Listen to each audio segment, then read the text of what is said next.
Hi, and welcome to It's Not History, the podcast where the past is never dead. It's not even past. Episode 6, A Peaceable Kingdom. So, William Penn was a member of the English aristocracy, and this put him at the top of 17th century British social order. But he was also a member of the Society of Friends, better known as Quakers, which didn't. The membership of the Quakers were mostly English men and women of modest means, but Penn's means were not modest. The sect was widely scorned and ridiculed, hence the name Quaker for the way the members supposedly rocked back and forth while praying in church, and so Penn was also condemned for his association with them, which was bad. It got worse. Under some very, very specific legislation called the Quaker Act of 1662, Quakerism was effectively outlawed on a technicality. While the act didn't ban Quakerism, it simply required all royal subjects to swear an oath of allegiance to the crown. Seems simple, but the problem is that one of the tenets of Quakerism was not swearing oaths. So this was in effect a parliamentary gotcha. The act prescribed escalating punishment for offenders, starting with fines and rising to banishment, that is, getting kicked out of the country. Penn climbed this ladder of offense, and like many nobles and aristocrats before him, that the crown wanted to make an example of, he eventually found himself ending up a prisoner in the Tower of London. However, Penn's father, Admiral Sir William Penn, was very, very wealthy, so wealthy in fact that he was the sort of man that kings turned to for money, which King Charles I did, borrowing £16,000 from Penn when the conflict between the king and Parliament metastasized into the English Civil War, and prior to that same king parting with his head at the end of that war, when he was tried and found guilty by Parliament in 1642. Admiral Penn wasn't a Quaker, but he was supportive of his son and his son's convictions, and realizing that his son would probably be defenseless after he, the admiral, died, he decided to call in his debt to the crown. Charles II had assumed the throne in the wake of the Civil War and after the brief rule of Oliver Cromwell, and he endeavored to make good on his father's debt to Admiral Penn. But Charles saw a win-win. The Quakers, he reasoned, were pretty much all on their way to being banished anyhow, so why not settle the debt in a way that got rid of both the obligation and the Quakers? And so £16,000 sterling in England was converted to 29 million acres in America. And so he granted Penn, the son, a huge swath of land between the British territories of New York and Maryland.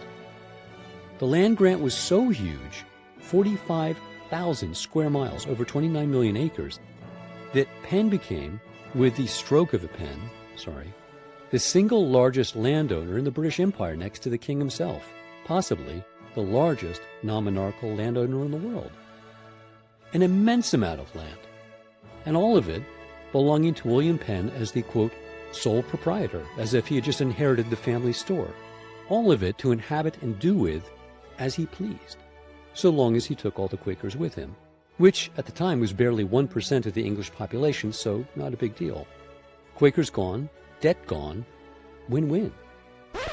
Of course, all of these 29 million acres were already inhabited, and if this troubled William the son at all, the response of Charles the son was likely, it's yours, you own it, you fix it.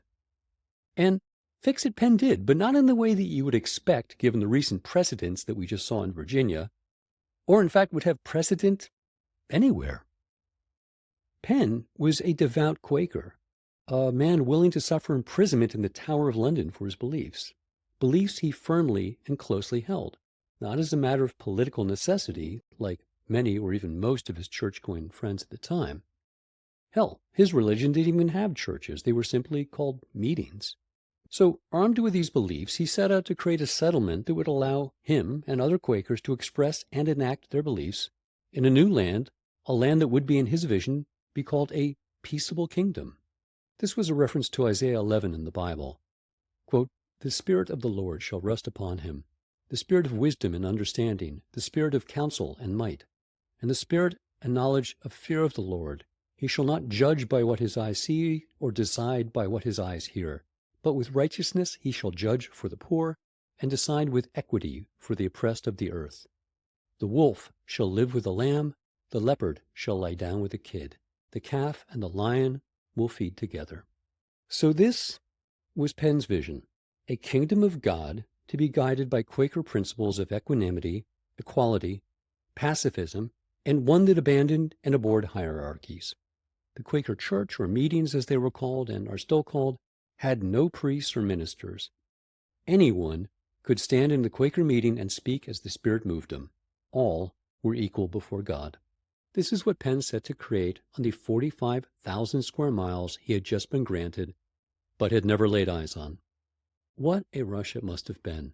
1 minute you were in a cold, unheated dungeon in the Tower of London under a royal warrant for heresy, and the next you hold a royal warrant to go create a kingdom of God. And so this is what he did, build the rational expression of the Quaker meeting writ large across 29 million acres, stretching across some of the most fertile land on the continent. William Penn was a very distinctive individual. He was a Quaker. He set out to establish in Pennsylvania what he called a holy experiment, or a peaceable kingdom, in which people of many different backgrounds could get along. This is Kevin Kenny, professor of history at New York University and author of Peaceable Kingdom Lost, The Paxton Boys, and the Destruction of William Penn's Holy Experiment. So Pennsylvania was the most religiously tolerant of the colonies. You were welcome there, provided you subscribed to some higher power. I think if you were an atheist, which was a difficult thing to be in the 17th century, you might not have want to proclaim that too much. But if you were Christian, if you were Jewish, if you believed broadly, there was a space of not outright freedom, but of toleration for you to practice your religion as you saw fit. This is a holy experiment, a peaceable kingdom that is set up on the basis of religious toleration, with land available to European settlers on generous terms for purchase and settlement. There's an inherent contradiction in all of this. But it rests on a contradiction, because the claim that William Penn has to all of that vast territory of Pennsylvania, to 29 million acres of land, is based on a grant that is given to him by the English king. Most of it being inhabited, farmed, managed by thousands of native people, just as it had been for countless generations. So the claim to control Pennsylvania is based on something called the right of discovery. The English monarch has discovered this land, which ostensibly is not populated by others. It's there for the taking. It's given to William Penn, and William Penn sets up his colony on that basis. A utopian experiment in religious toleration. So this is 1681. Virginia, just to the south, as we saw in the last episode, had tried one expedient, if not sustainable, model for Europeans to acquire land from the indigenous population. One possibility would have been that he could simply have disregarded any native claim to the land at all. He could have seized that land by plunder, by conquest. But he was a pacifist. As a Quaker, he was a pacifist. Okay, so by the standards of the time, if one possibility is just to exterminate the indigenous population, to seize their land, Penn, being Penn, had other ideas. Penn emerges on the decent end of the spectrum. Now, by the standards of the time, William Penn was decent, he was humane, he was benevolent, he was genuinely interested in Native American languages and cultures. But at the core of all this, behind all the good intentions and the lambs lined down with lions, there is a fundamental problem, an inherent contradiction, and one that will ultimately doom the whole utopian enterprise to failure. But what about the native population? The native population lives on that land, lays claim to that land, to the use of that land through time immemorial, but does not have a conception of land ownership that is compatible with the English model of land ownership that is now arriving in that territory. And what I mean by that is, under native indigenous tradition, it's not actually possible for an individual to hold title to something as sacred as the land. The land itself, in legal terms, cannot be alienated to a single individual who owns title over it, right? So you've got a very contradictory setup there that we're familiar with in American colonial history. Penn emerges on the decent end of the spectrum. But you still have that contradiction over land ownership, because Penn has been given this land as a grant by the monarch, and in order to make his colony a going concern, he needs to acquire title to that land. So the way he does that is he engages in treaty negotiations with the various Native American populations to acquire the land from them. He acquires legal title to the land in his own mind, and then he sells legal title to that land to incoming settlers. And yet, even with the best of intentions, this was never going to work. Because literally and figuratively, Penn and the Native Americans were speaking different languages. So that all sounds great in theory. In practice, Native Americans didn't recognize that land could be alienated in that way and that permanent title could be gained over it. And so in the sources, I encountered examples where the same piece of land was repeatedly sold to the Penn family by the same groups of Native Americans. That's the contradiction. So the Penn family would say, can we have this tract of land? Native American representatives would say yes, in return for a certain consideration. And that could be respect at diplomatic negotiations. It could be a cash payment. It could be a food payment. But then 10 years later, a Native American delegation would come and they'd say, you know, we'll sell you that piece of land if you give us some consideration in return. And I traced through the sources the same tract of land being quote unquote sold 3 times, because it can't be sold from a certain conception. And from a European conception, it can only be sold, and when it's sold, legal title is established. So it's very messy in practice. From Penn's perspective, he needed to deal fairly with the native population and acquire the land through payment, title, and deed. It would become, as he understood it, private property. Private property is a strange thing. If you think about it, the argument that Locke puts forward is that the earth, the land, was given to mankind in common, certainly, but any individual who applies his labor to that land mixes his labor with the land in such a way that the product is private property. It belongs to the person who cultivates that land.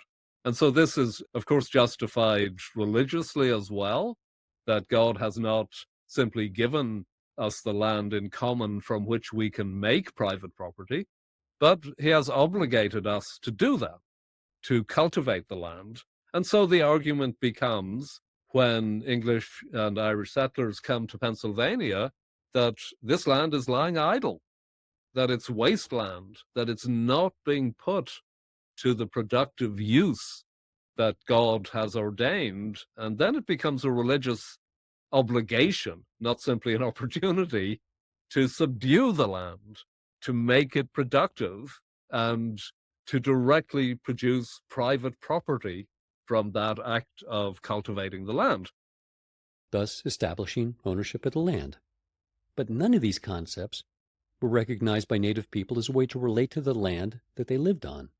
That contradiction would fester over the coming generations until it ultimately became what drove the descendants of Penn to abandon Quakerisms, and almost, as we'll see, the downfall of the colony that Penn established. But first, Penn tried. He was a man who not just talked the talk, he assembled councils, negotiated agreements, and honored those agreements with payment and enforcement, banning settlement on territory deeded to Native Americans or that he had not secured the rights to from them.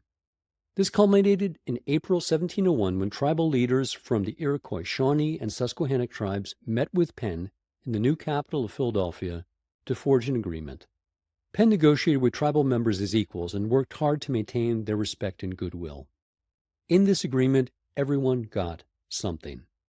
It was for mutual benefit. Penn and the English secured trade in the lucrative Susquehanna Valley. The Iroquois established a neutral middle ground between the kingdoms of France and Great Britain, a position from which they were ultimately able to endure dominance by skillfully playing both sides against the other.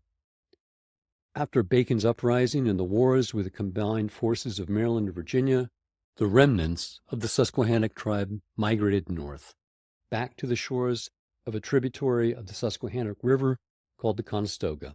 So actually, Pennsylvania as a peaceable kingdom is initially more peaceful than other colonies because it doesn't have an army, it doesn't have a militia. It depends actually on high-level negotiations with powerful Native American groups, especially the Iroquois Confederacy, to keep the peace.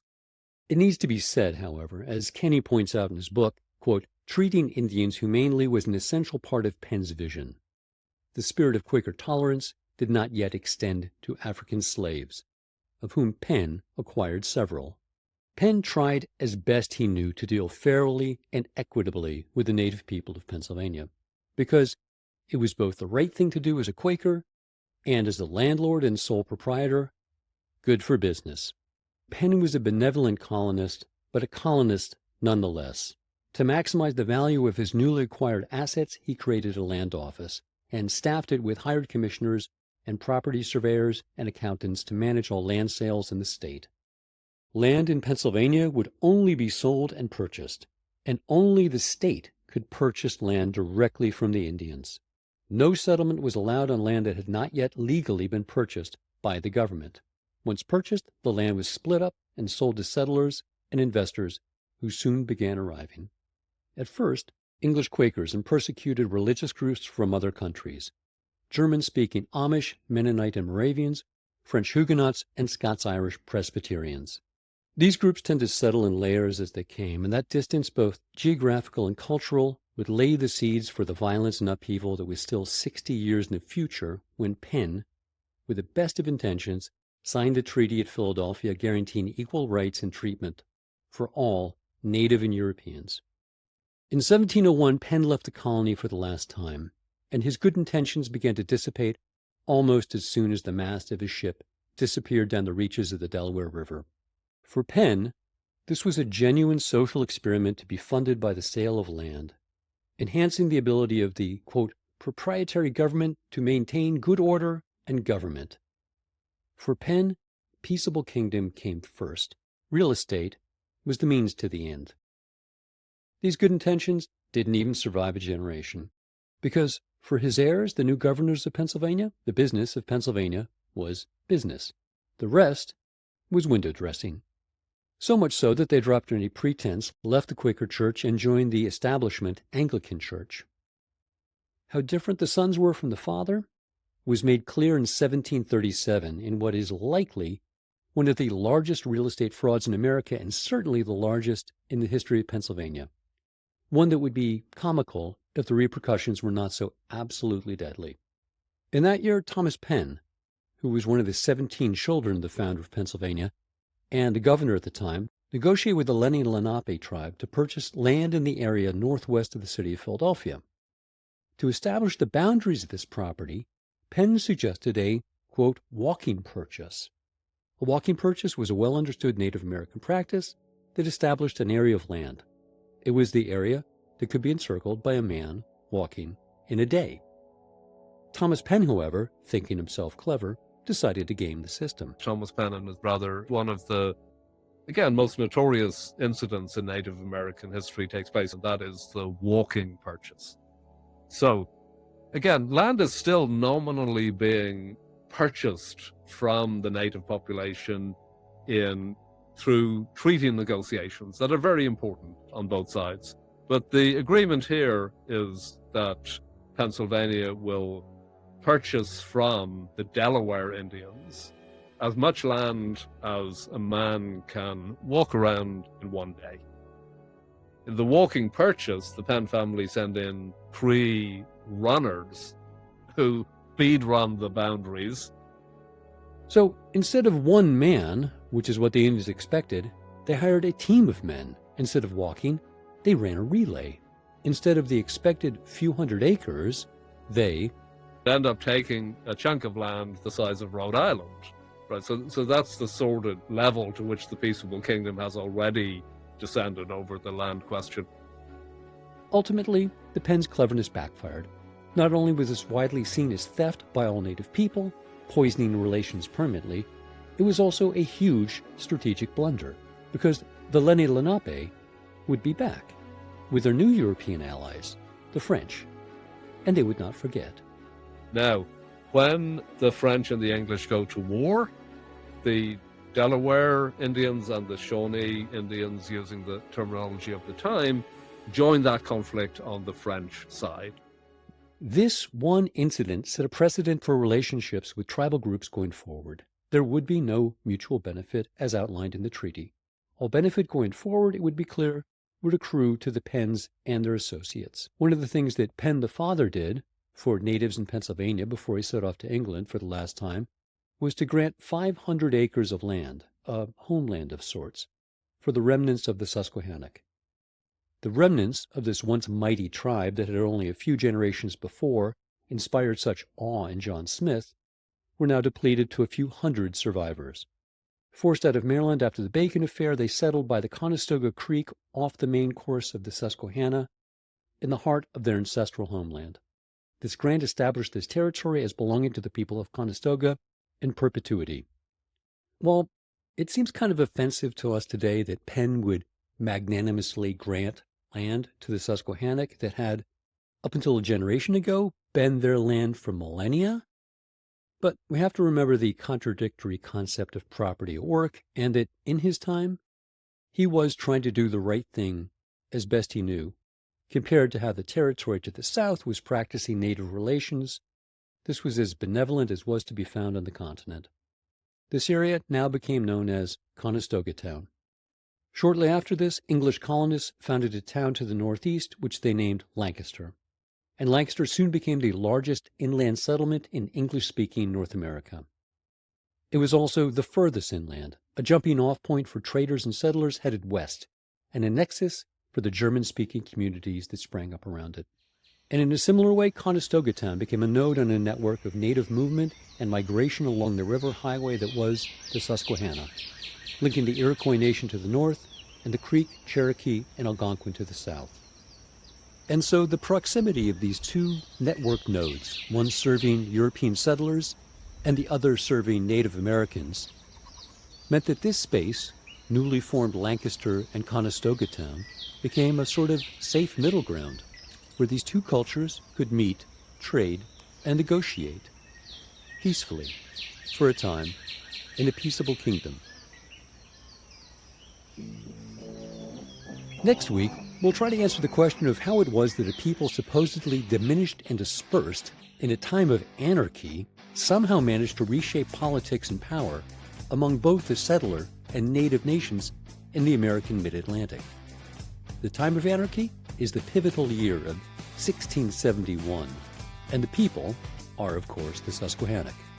And the answer, as we'll see, is that one people's anarchy is another's opportunity. So join us then. I'd like to thank our contributor and advisor, Professor Kevin Kenny. His book, Peaceable Kingdom Lost, helped launch this series. And it's not only one of the most comprehensive books on the subject, it's also a great read. I recommend it highly. Links to his work are in the show notes at itsnothistory.com. And if you like this podcast, please remember to share it with a friend. They will thank you for it. This week's music is by George Frederick Handel, theme music by Genny Sorokin. Thanks for listening.